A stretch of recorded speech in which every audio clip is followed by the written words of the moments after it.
Assalamualaikum warahmatullahi wabarakatuh. Sampurasun. Saudara-saudaraku, bagaimana kabarnya? Semoga kita semua diberikan perlindungan dan kesehatan oleh Allah Subhanahu wa taala. Amin ya Allah ya rabbal alamin. Di sini saya ingin membahas kembali tentang Sarwendah dan juga Gio. Ya saudara ya. Setelah kemarin banyak sekali isu-isu, nggak tahu itu fakta, nggak tahu itu nyata, nggak tahu itu hoax, tentang yang katanya Mbak Sarwendah ini melakukan pesugihan di Gunung Kawi, yang katanya sudah dibongkar oleh pesulap merah, dan itu informasi didapatkan dari juru kunci Gunung Kawi itu sendiri.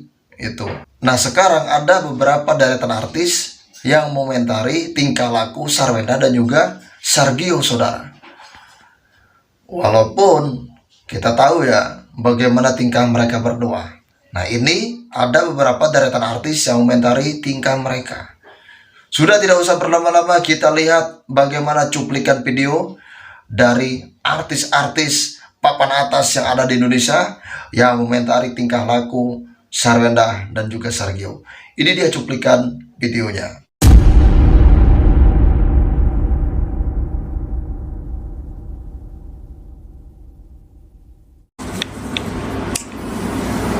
Urusin rumah kan kocak. Sarang burung walet, anak aku nggak pakai sarang burung walet sih. Ya tapi masalah makanan anak aku ya udah tugas aku sendiri nggak sih?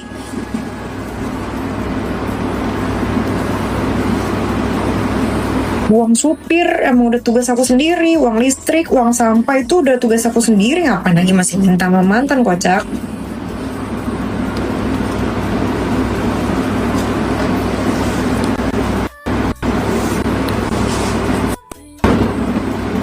Mantan bagian apa? Ya bagian nafkahin anak lah. 25 juta, kadang 20 dikasihnya. Tapi ya udah gitu, misalkan, maaf ya bunda, aku cuma bisa ngasih 20 dulu, lagi banyak pengeluaran. Ya udah nggak apa-apa. Yang penting kamu lihat anak kamu, yang penting ketemu anak, yang penting ada.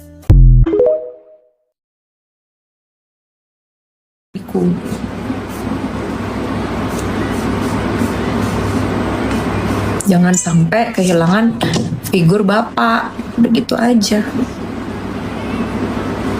Jangan sampai nanti dia cari-cari sendiri, bapakku yang mana ya, bapakku yang mana ya. Kenapa aku bersyukur, karena aku emang pengen punya anak dari dulu gitu. Pas nikah langsung pengen punya anak, dikasih lah sama Allah. Ya bersyukur juga, karena bukan anak aku doang, anaknya mantan suamiku juga, kan hasil karya kita berdua. Ya nggak, gaya kipas angin sama cicak nungging. Helikopter. Makanya bersyukurnya karena ya udah ada anak. Itu karena aku pengen punya anak. Gaya cicak nungging udah.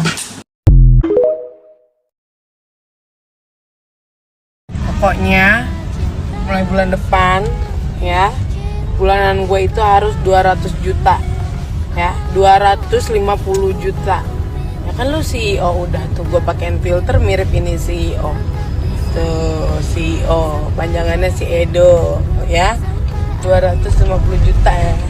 50 juta kurang banget lah. Apa itu 50 juta? 1 jam gue live doang itu. kan mampunya 50 juta. Apa itu 50 juta? Gak, jam live doang itu. Gak mau gue.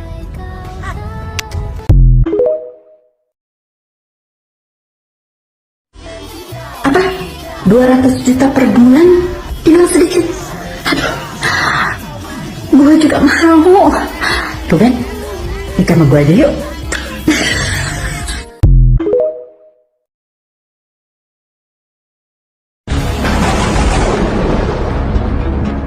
Ibu CEO, katanya selamat pagi Ibu CEO. Guys, ini Ibu CEO guys. Belum bangun masa Ibu CEO guys. Guys, payah banget, parah nih bagi Ibu CEO. Ibu CEO. Joy, bilang ke Mama. Sekarang bukan Mamoy. Panggilnya Ibu CEO. Gimana aja?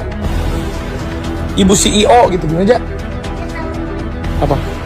Hah? Kok Ibu CEO-nya si botak? Ibu CEO gitu. Terus, guys. Ibu CEO kerja, Ibu CEO. Buat trans, Ibu CEO. Ibu CEO. Cielah. Gimana guys? Ibu CEO masih tidur.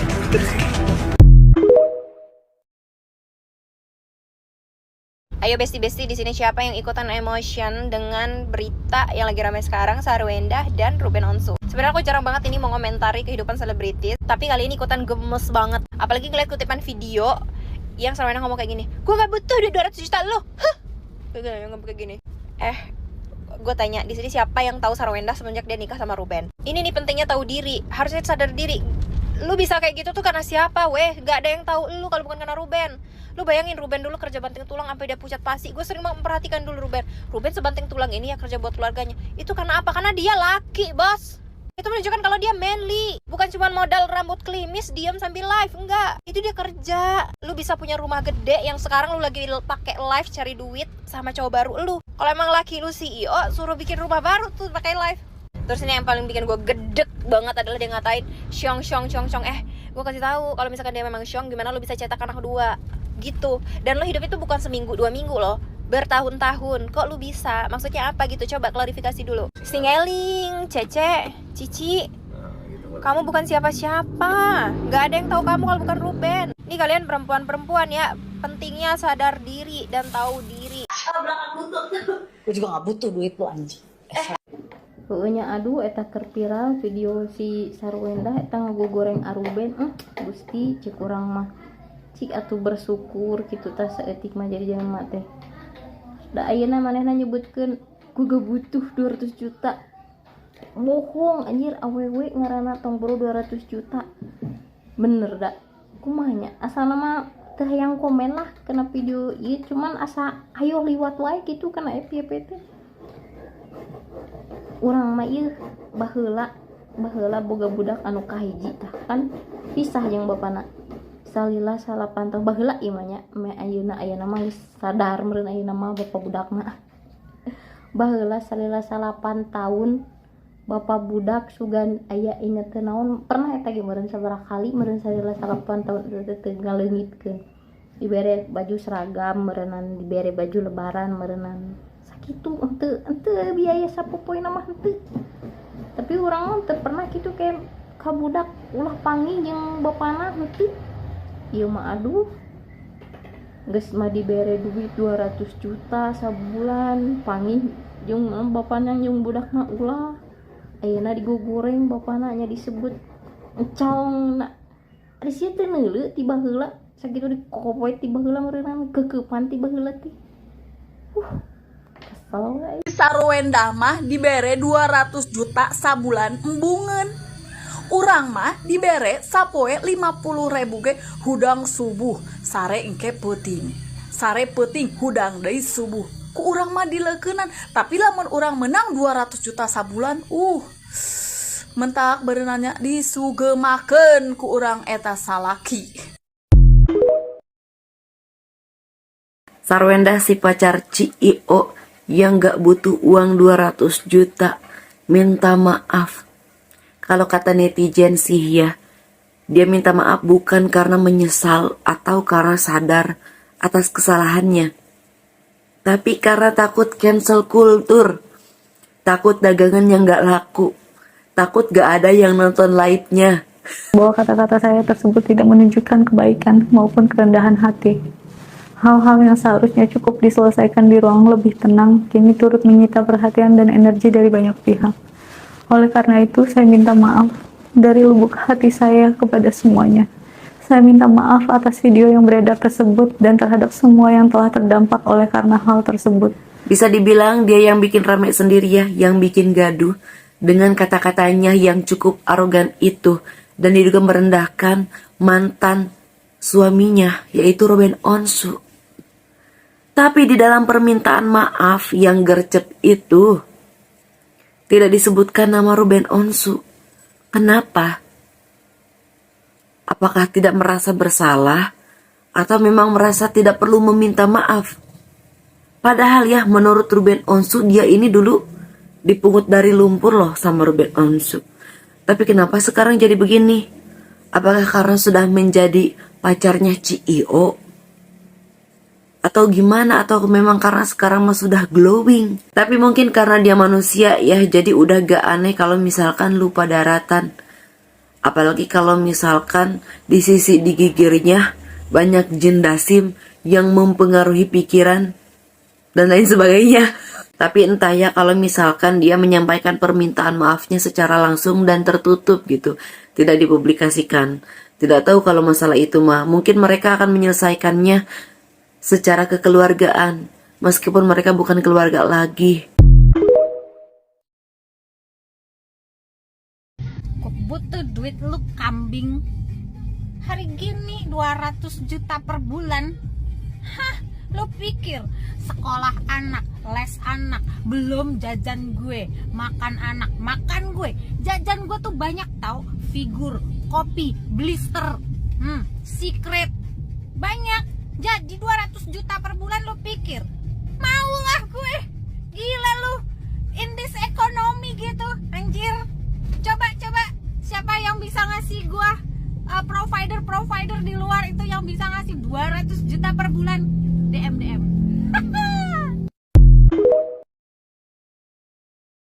Lantam kali mama ini bilang anak pungut si Onyo. Kau nggak sadar diri, ngapain kok ngomongin kayak gitu anak itu? Anak itu sudah legal dan dia anaknya Ruben Onsu. Tahu mama? Jadi gak usah kau bilang inilah itulah, banyak kali mulut kau. Ngawur deh lah. Gimana netizen? Gimana menurut pendapat kalian yang mama bilang si Onyo itu anak pungut? Tulis di kolom komentar. Nggak malu ya ngaku-ngaku rumah sendiri, kecapean, banyak macet, macet di mana? Macet di lapangan Banteng, tempat kucing-kucing berdiri, laki-laki jual diri. Nggak malu ngaku-ngaku rumah sendiri, padahal itu rumah Ruben Onsu. Malu dong kalau mau pansos, mau eksis dengan cara-cara yang baik, bukan cara-cara seperti itu, ya. Kalau nggak punya rumah, ya udah main drama aja terus, drama CEO ngaku-ngaku, tapi nggak ada buktinya. Kalau punya bukti, beliin dong rumah, ya, beliin dong rumah buat mantannya Ruben. Huru-hara banget ya, huru lagi ke perlindungan anak, boleh-boleh saja. Tapi jangan lupa ya, gue tetap akan berada di sisi Wen dan Gio. Gue mendukung Wen untuk membongkar segalanya sesuai dengan perkataan dari lawyernya si Wen yang keren banget menurut gue ya. Mereka nggak takut untuk itu. Maka yang harus kita dukung adalah dibongkarnya fakta-fakta yang sebenarnya oleh Wen. Semangat Wen. Ntar kita lanjut lagi di pembahasan yang lebih serius ya guys. Meminta maaf kepada masyarakat. Masyarakatnya siapa? Masyarakatnya kan luas, ya kan? Kalaupun memang ada salah satu pihak yang tersakiti, meminta maaf secara langsung, sebut namanya agar permasalahan ini dapat diselesaikan secara langsung kekeluargaan. Ketika Sarwenda gugup atau pura-pura tidak tahu tentang pesugihan di podcast The Onsu tahun 2019 lalu. Hari pesugihan tapi nyamar.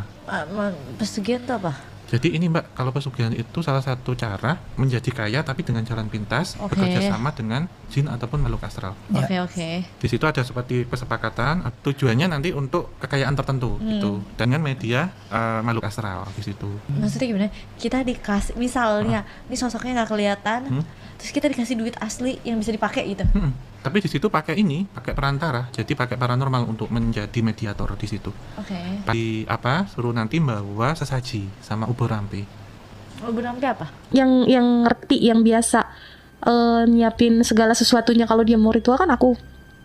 Dari A sampai Z gitu aku yang siapin gitu. Ubur rampe itu sesaji Mbak. Oke. Sesaji yang nanti diminta. Jadi kayak ada hiu, ada dupa, ada buah, sayur, bunga. Pokoknya terserah dia yang minta lah ya. Jadi di bank gaib itu ada pinjamannya berapa miliar gitu. Sampai M? Ya, ada tenornya juga. Pengembaliannya sampai usia berapa tahun gitu. Terus yang jadi jaminan itu anaknya. Jadi anaknya itu nanti jadi jaminan. Anaknya tahu dia dijadiin jaminan? Nggak tahu. Nah anaknya ini kan kalau kita pinjam ke bank kan pasti ada jaminan tuh mas. Pasti di situ ada tim survei. Nah di situ itu sebenarnya bentuknya pohon randu itu pohon kapas gitu. Tapi kulitnya itu putih sama bolong. Jadi pohonnya itu sudah semi mati. Oke, berarti sekarang ini di era yang sekarang ini orang pun masih ada pesugihan. Masih banyak mas. Masih banyak. Uang gaibnya itu dibayar tunai, tapi kita harus dengan syarat dan nanti sudah di ACC sama banknya. Jadi ini yang hitam atau yang putih? Yang hitam. Oke. Ya nanti kita harus kembaliin tuh mbak, tapi setiap 40 hari atau 1 bulan itu kita harus kembalikan uang itu ke situ karena diputar. Dan taruhannya terakhir saya waktu itu ditanya konsekuensinya nanti kalau kamu nggak bisa ngembaliin atau usiamu yang sudah tua di akhir ini itu secara ruh ya, ketika orang meninggal itu kan pasti ada energi yang ada di dalam tubuh itu yang nanti akan menjadi pelayan dari para jin-jin yang ada di situ. Jadi karena ini menjadi seperti konsekuensi gaib hitam gitu, maka karena sudah mensekutukan Tuhan sehingga harus menjadi budaknya mereka. Mereka itu siapa? Yang bikin perjanjian atau anaknya? Jinnya. Tapi kalau anaknya nanti bisa jadi tumbal, Mbak. Gitu. Iya, kan kita sering dengar familiar dengan kata tumbal ya, tumbal pesugihan gitu, dari itu Mas. Dari itu ya. Iya, karena menjadi jaminan dan Dia setiap hamil kan udah 2 kali nih keguguran nih. Dia hamil. Kalau hamil itu dia bawa sajen tuh ke kamar, ya kan? Terus dupanya itu ditiupin ke perutnya dia. Ke perut dia gitu. Terus aku kan ngelihat kataku kok gini ya gitu. Baru kejadian itu nggak lama, setelah seminggu keguguran. Hamil lagi nih, yang kedua. Begitu juga sama. Tapi setiap habis keguguran harta dia bertambah. Iya. Entah dia beli mobil, entah dia punya rumah baru, beli di klaster yang memang bukan klaster murah lah. kita mengembalikannya itu nggak hanya uang saja, tapi juga nyawa juga. Jadi terkadang terjadi kecelakaan di jalan, misal disebar di situ, itu jahat banget Mas Mbak jadinya. Dan uangnya itu juga nanti nggak berkah karena mereka ingin jalan pintas untuk bisa mendapatkan uang gitu. Jadi kalau kita lihat itu kan ada putih, ada yang hitam Mas, pesugihan itu. Putih hitam. Kalau putih itu jelas kita nanti dengan kerja keras macam-macam, pengaris atau pengasihan itu ada salah satu kita sebut ada satu tempat di Jawa Timur yang terkenal banget, Gunung K gitu terkenal. Nah kalau hitam itu ada di mana-mana sebenarnya, nggak harus ke situ. Dan ketika kita situ mintain syarat, anak biasanya yang akan menjadi jaminan. Gunung yang K belakangnya I itu kan? Iya. Oke. Saya harus make sure dulu Mas, soalnya kan gunung banyak nih, ya kan? Oke. Kan yang kemarin kita 2011, terus aku kerja 2000 sampai 2017. Nah 2017 aku pulang ke kampung. Sampai 2021 masih zaman Covid ya, tapi sudah PPKM ya bilangnya, udah mulai renggang gitu, udah bisa keluar kota kemana-kemana gitu. Aku dipanggil lagi. Nah itu dia lagi ada project. Kenapa dia manggil aku? Karena dia ada project syuting di Gunung Kawi, berangkat bareng tim. Itu kan waktu itu lagi gencar-gencarnya karena zaman PPKM ya. YouTube tuh lagi bagus tuh, lagi naik. Jadi dia untuk konten YouTube tuh waktu itu. Aku bilang, Bu, masih suka kesini? Masih, setelah syuting juga nanti kita biasa, kata dia. Oh gitu ya, aku bilang, ih masih lah, kamu nggak ada tuh aku repot loh, kata dia. Yang ngerti, yang biasa nyiapin segala sesuatunya kalau dia mau ritual kan aku. Dari A sampai Z gitu, aku yang siapin gitu. Oh ya udah selesai syuting, tim kan balik ke penginapan. Dia juga pulang tuh ke penginapan ceritanya. Nah dia balik lagi, ritual lagi.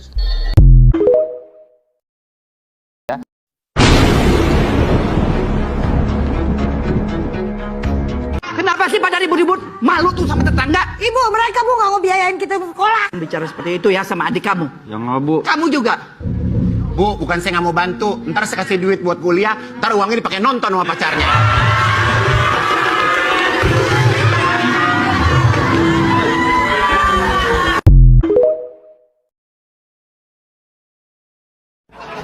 Ngapain lu ngintip gue? Kenapa lu ngintip gue? Ngapain lu ngintip gue?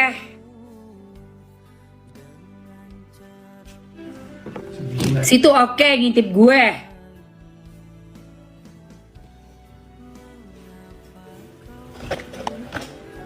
Oh, kamu ketahuan masuk live-nya Mamski.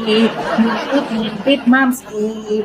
Aduh kamu, tangan celamitan, bibir celamitan, ya Allah. Kamu penasaran ya sama Mamski? Jangan kamu naksir. Saya nggak tahu, ya saya nggak tahu kalau misalnya kemudian pihaknya S itu sekarang ini juga ke KPAI, kita juga nggak mengerti, ya nggak jadi masalah. Artinya kan tidak ada manusia yang sempurna. Ya artinya kalau misalnya dia merasa ada hal-hal yang memang itu menjadi suatu dasar bagi dia untuk juga melakukan pengaduan ke KPAI, ya silakan saja. Karena kan seperti yang kami katakan, KPAI ini kan fungsinya kan fungsi mediasi. Ya meskipun bisa merekomendasikan jika ada pelanggaran-pelanggaran. Jadi kalau memang misalnya ada hal-hal yang dianggap itu krusial, yang perlu didiskusikan atau perlu dilaporkan kepada KPAI terkait dengan masalah Ruben dan hubungannya dengan anaknya, misalnya apakah itu karena penundaan pemberian nafkah misalnya atau hal yang lainnya, silakan saja. Kan ini kan membuat jadi persoalannya jadi semakin terbuka. Misalnya langkah kami ke KPAI kemudian diikuti oleh S untuk juga ke KPAI, nggak apa-apa.